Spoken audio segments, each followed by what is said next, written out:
Butterfly. Butterfly কাকে বলে? Butterfly কাকে বলে? এই বাটারফ্লাই কাকে বলে সেটা জানার জন্য সর্বপ্রথম আমাদেরকে বাটারফ্লাই যে নামটা সেটাকে লিখে নিতে হবে। তো বাটারফ্লাইয়ের যে স্পেলিং VUTTER,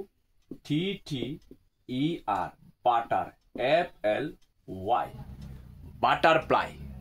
তো বাটারফ্লাই শব্দটাকে যদি আমরা দুটো ভাগে ভাগ করি, এই যে দেখতে পাচ্ছেন বাটার, আরেকটা হচ্ছে গিয়ে আমাদের ফ্লাই, অর্থাৎ বাটার অ্যান্ড ফ্লাই।